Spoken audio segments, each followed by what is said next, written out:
The 80s were an awesome time for RPGs. You had Final Fantasy, you had the Dragon Warrior games, which you definitely should check out if you haven't played them.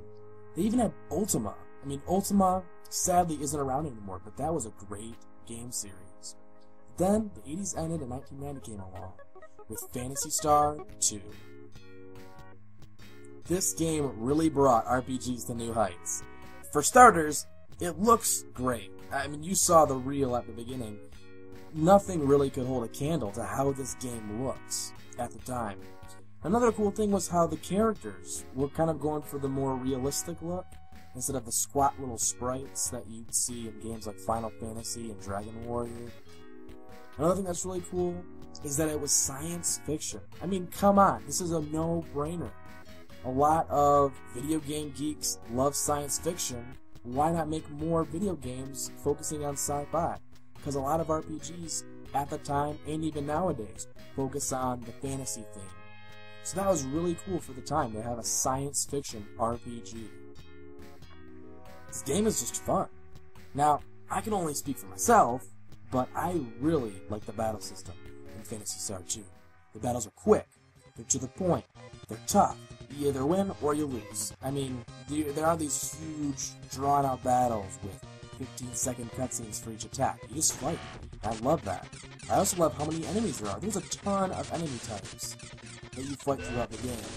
And you really have to strategize which characters you're going to use, because there are characters in your party that are more powerful against certain enemy types. I like that.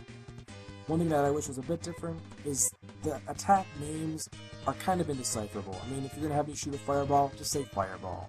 Don't use some weird word. Another thing I have to give the game credit for is the story. This is a good storyline. It doesn't get bogged down. I'm not saying that it's bad to have cutscenes or that it's bad to have a long storyline, but Phantasy Star II gives you what you need. It gives you the basics. It says you're out to go save the planet, and it lets you explore and discover it for yourself.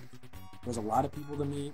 There's a big world to explore. Oh, there's actually more than one world to explore, which is pretty cool. Now, the ending, oh my gosh, it's amazing. You have to play this game for the ending. It really, if you call yourself an RPG fan, play this game. It's worth playing just to see the ending. It was way ahead of its time. It's a great ending. I love it. I think it's an awesome, awesome ending. Now, I will complain about Phantasy Star II's dungeons. They are bland as all get out. I understand that in the context of when this game came out, the sort of maze-like dungeons were actually popular with RPGs. So it makes sense, but they're a chore to go through. There's so many up and down elevators, and it's a pain.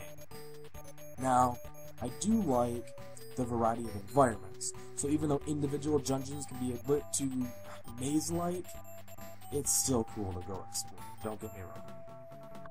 The game also does throw a couple of puzzles at you, which basically boil down to go find this key, plug it into this hole, and then you go forward. So I could take it or leave it, whatever. One final note I want to make is I really like the music in this game. It's really upbeat and kind of cheerful, I guess you could say. Nowadays, you know, RPGs have to have big, sweeping orchestral music for serious scenes, but this game is just sort of lighthearted. It makes you sort of tap your foot when you're playing, which I really like.